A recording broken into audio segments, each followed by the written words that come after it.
नमस्ते, नमस्कार, सलाम, प्रणाम, दंडवत बंदगी।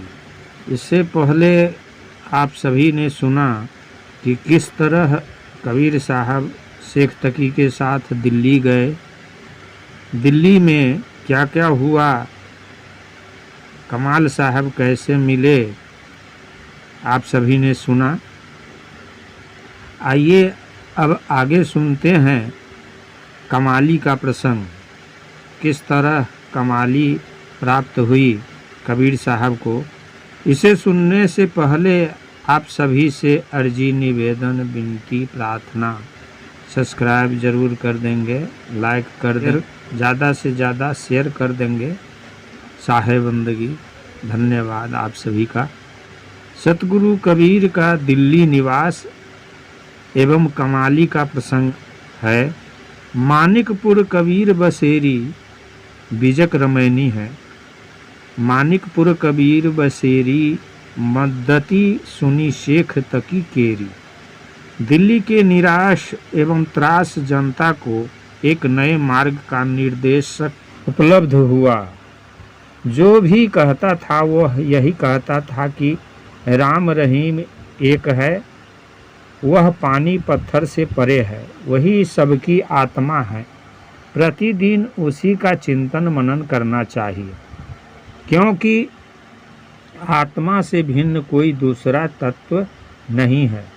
आत्मा ही अनेक रूपों में उद्भासित होता है। उसी का नाम राम, रहीम, करीम, केशव है। इस प्रकार की व्याख्या सतगुरु की दिल्ली में चल रही थी, जिसे सुनने के लिए जनसाधारण के अतिरिक्त बादशाह सिकंदर भी आता था। साहब के उपदेशों से बादशाह अपने पहले के विचारों को त्याग कर विशेष समय आत्मचिंतन में ही लगाता था। शासन सत्ता मंत्रियों को सौंपकर संतवत जीवन व्यतीत करने लगा। सतगुरु कबीर का यह भी उपदेश था कि परिश्रम से जीवन व्यतीत करो। चोरी, पर स्त्री गमन, अपवाद एवं पराये की पिसूनता आदि न करो। किसी को सताना नहीं चाहिए। मध्य मास का सेवन न करो। परदोष दर्शन से दूर रहो। अधिक धन हो तो दीन दुखियों में बांट दो। श्रेष्ठ बुद्धि हो तो परोपकार करो। शरीर से निरोग हो तो भगवान का भजन करो। किसी के साथ विरोध की भावना मत रखो। प्रत्येक प्राणियों से आत्मवत भाव रखो। संसार में जल कमलवत रहना चाहिए। दीन दुखियों, माता पिता एवं गुरुजनों की सेवा करना, उनका समादर करना, उनकी आज्ञा का पालन करना मानव मात्र के लिए उत्तम कार्य है। किसी को कष्ट न देना, प्रातः सायं संध्योपासना करना, आए हुए अतिथियों को खिलाकर तब स्वयं खाना, किसी से घृणा नहीं करना और मौन धारण करना, बिना बुलाए नहीं बोलना, जाति पाति का अभिमान नहीं करना, किसी भी धर्म को ऊंच नीच नहीं कहना चाहिए, क्योंकि सभी धर्म श्रेष्ठ होते हैं। सभी का लक्ष्य एक है। सभी धर्मों में मुक्ति होती है। जगत के सभी प्राणी भगवान ही के अंश है। मनुष्य की एक ही जाति है, वह है मानव जाति। इसलिए मानववादी बनो। सत्संग का त्याग कभी नहीं करना। गुरु के बताए हुए मार्ग से साधना करना। ठग वंचकों से सावधान रहना, नहीं तो कर्म धर्म सब नष्ट हो जाएगा। प्रतिशोध की भावना नहीं रखनी चाहिए, क्योंकि बैर से बैर का अंत नहीं होता है। बैर का अंत केवल प्रेम से ही होता है। इसलिए मनुष्यों की सेवा करो, यही तुम्हारा धर्म है। प्राणी मात्र के शुभ चिंतक बनो। अंधविश्वास का त्याग करो। नित्य नए मार्ग का अन्वेषण करो। अपने मन को स्वच्छ रखो। कर्म की पवित्रता के लिए शुद्धाचारण का अनुसरण करो। किसी को दुखी देखकर ईर्ष्या मत करो तथा दुखी मनुष्यों को देखकर हंसो नहीं। किसी से अधिक स्नेह नहीं करना, किसी को दुर्वचन नहीं कहना। इंद्रियों को समेट कर गोस्वामी बनो। अश्लील शब्दों का प्रयोग न करो। आलस्य, प्रमाद, विमोह, मत्सर आदि दुर्गुणों का परित्याग करो। मन को कुतेष्ट विषयों से दूर रखो। सबसे अधिक राम नाम का स्मरण करो। परलोक का साधन करो। यहाँ तुम्हें रहना नहीं है, केवल भोग विलास में ही जीवन को न व्यतीत करो। इस प्रकार कबीर साहब ने सभी को उपदेश देकर और ध्यान विधि बतलाकर अपने स्वरूप में तल्लीन हो गए। इसी प्रकार से कथा कीर्तन कहते हुए दिल्ली में कई सप्ताह बीत गए। तत्कालीन दिल्ली कबीरमय हो गई थी। सभी लोग कबीर साहब के अमृतमय उपदेशों से तृप्त हो गए एवं जन्म मरण के बंधनों से मुक्त हो गए। सभी लोग यह कहा करते थे, सतगुरु कबीर धन्य है, इत्यादि प्रकार से प्रशंसा होती रही। इधर कबीर स्वामी ने संत मंडली से कहा कि दिल्ली में बहुत दिन व्यतीत हो गए, अब यहाँ से आगे के लिए प्रस्थान करना चाहिए। कबीर स्वामी की इस बात को सुनकर संत मंडली ने कहा कि जैसी आपकी आज्ञा होगी वैसा ही हम लोग करेंगे। कबीर साहब ने कहा कि बादशाह को सूचना भेज दो कि अब यहाँ से संत मंडली आगे के लिए प्रस्थान कर रही है। शेख तकी ने अपने मुरीदों से सूचना भेज दी। सूचना पाते ही बादशाह आया और कबीर साहब के सामने माथा टेक कर बोला, शाह जी, अभी मेरी कुटिया में आपने पदार्पण नहीं किया। मेरी कुटिया में आप चलकर उसे भी पवित्र करने की कृपा करें। बादशाह की इस विनयपूर्ण बात को सुनकर कबीर साहब ने कहा कि मैं राजद्वार पर नहीं जाता हूँ, इसलिए मुझे बाध्य न करो। सिकंदर ने कहा कि प्रभु, मुझे इतना निकृष्ट न समझिए। बादशाह के बारंबार विनय करने पर कबीर साहब ने कहा, अच्छा चलो, यहाँ से विदा लेकर संत मंडली के साथ आऊँगा। सतगुरु के आश्वासन को पाकर बादशाह चला गया और अपनी कुटिया पर पहुंचकर उसे साफ एवं सुरमय बनाकर कबीर साहब के आने की प्रतीक्षा करने लगा। इधर गुरुदेव कबीर ने शेख तकी से कहा कि महात्मन, अब मुझे आज्ञा दो, यहाँ से अन्य स्थानों पर भी चलना है। कबीर साहब की बात सुनकर शेख साहब बोले, शाह जी, अभी तो आप मेरे यहाँ एक ही रात रहे। यह तो धर्मशाला है जहाँ पर आपने महीनों निवास किया। कबीर साहब ने कहा कि नहीं, यह सब आप ही का है। यह धर्मशाला भी आप ही ने तो बनवाया है। इस प्रकार की बातचीत हो ही रही थी कि शेख साहब की पत्नी भी आ गई और कबीर साहब के चरणों पर मस्तक रखकर रोने लगी। साहब ने पूछा, यह कौन है? शेख तकी ने कहा कि यह आपकी सेविका है। कबीर साहब शेख के इस वक्तव्य को समझ गए कि यह इनकी धर्मपत्नी है। कबीर साहब ने कहा कि देवी उठो, इतना आर्तनाद क्यों कर रही हो? उसने कहा, प्रभु, मेरी एक ही पुत्री है जो मरणासन है। उसको वैद्य हकीम ने जवाब दे दिया है कि वह अब बचेगी नहीं, इसलिए अब हम लोग निःसंतान हो रहे हैं।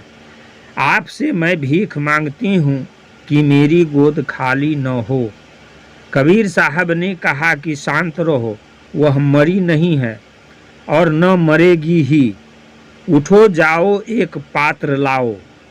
वह गई और पात्र को लेकर आई, जिसमें कबीर साहब ने अपने कमंडल से जल दिया और कहा कि श्री राम कहकर उसके मुंह में ले जाकर डाल दो। अस्तु, जैसा सतगुरु ने कहा वैसा ही किया गया। इसके बाद लड़की जीवित हो गई और जो उसके कब्र के लिए गड्ढा खोदा गया था उसे समतल कर दिया गया। बालिका स्वस्थ होने पर आई और कबीर साहब के चरणों पर गिर पड़ी और बोली, हे प्रभु, मुझे आप ही ने जिलाया है और मुझे अपने शरण में ले लो। साहब ने कहा, ठीक है, चलो तुम भी राम नाम जपना, परंतु अभी कुछ समय तक रहकर माता पिता की सेवा करो।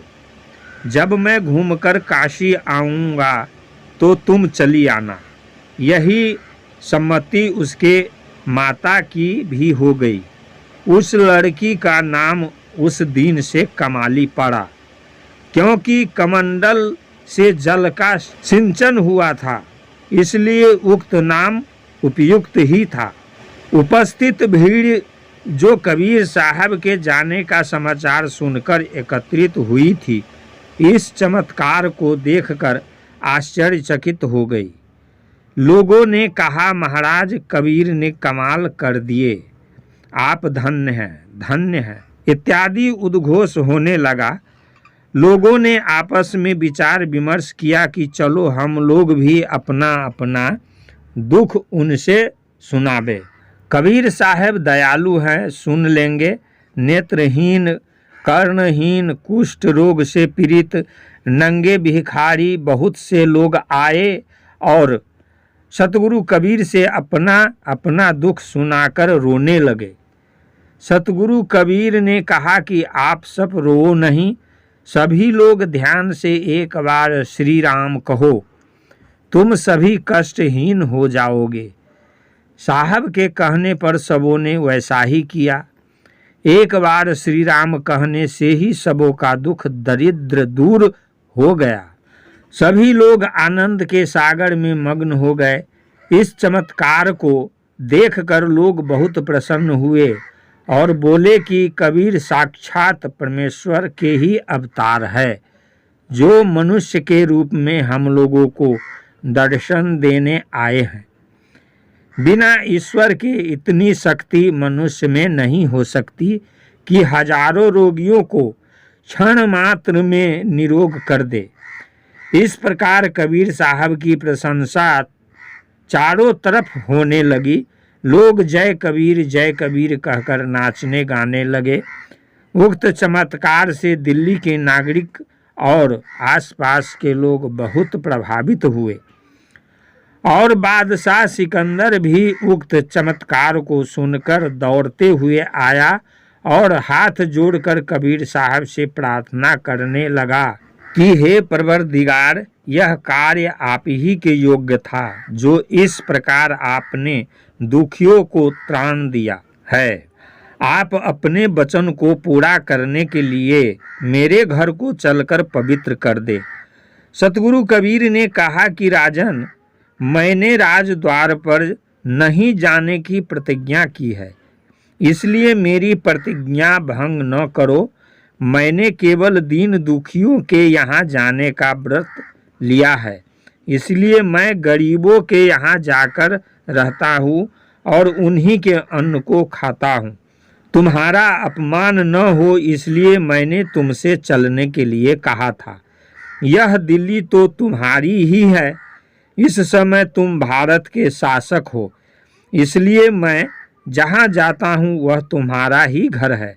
बादशाह ने कहा, प्रभु, आपके लिए मैंने बहुत से सामानों को संकल्प किया है, वह क्या होगा?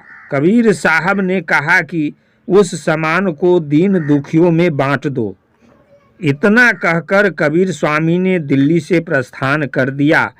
चलते समय दिल्ली के समस्त नागरिक कबीर साहब को पहुंचाने के लिए नगर के बाहर तक गए एवं अपनी सीमा के उस पार तक पहुंचाकर लौट आए। उधर सतगुरु कबीर गांव-गांव के प्रत्येक घर में जाकर उपदेश देते, लोगों के कष्टों को दूर करते हुए पंजाब की सीमा में प्रवेश किए। साहब को पंजाब के लोगों अपनी सीमा में आया जानकर ईश्वर एवं गुरु के सम्मान स्वागत किए। प्रत्येक गांव के लोगों एवं प्रत्येक जनपद के निवासियों ने अपने अपने स्थानों पर ले जाकर प्रेम पूर्वक उनकी सेवा की। बहुत से संत महात्माओं से सत्संग की बातें होती रही। अंत में श्री नानक साहब भी आए। सतगुरु कबीर का आगमन सुनकर श्री नानक देव ने उनका स्वागत किया और इसके बाद अपनी कुटिया में ले गए और कबीर साहब का बहुत दिनों तक आदर सत्कार किया। इसके बाद कबीर साहब से श्री गुरु नानक देव ने सत्संग वार्ता की। यह भी सुना जाता है कि गुरु नानक देव को कुछ युक्ति भी सतगुरु कबीर साहब ने बतलाई थी, जिसके विषय में एक साथ कही जाती है, जो इस प्रकार है। तिल घोटत ताड़ी लगी, दिल दरिया के तीर, नानक की संशय मिटी, सतगुरु मिले कबीर। इससे यह सिद्ध होता है कि दोनों महापुरुषों का सत्संग हुआ था। गुरु नानक एवं कबीर साहब में कोई मतभेद नहीं था, दोनों के मार्ग एक ही थे। इसलिए पंजाब में सतगुरु कबीर को कोई परेशानी नहीं उठानी पड़ी। वहाँ की जनता ने कबीर साहब के उपदेशों को गुरु जी के समान ही ग्रहण किया। आज तक गुरु के रूप में सतगुरु कबीर को स्वीकार करती है। अतः वे लोग बहुत काल तक कबीर साहब का उपदेश सुनते रहे एवं अपने अपने घरों में जाकर सेवा पूजन किए। सतगुरु कबीर ने भी पंजाब के निवासियों को शिष्यवत स्वीकार किया।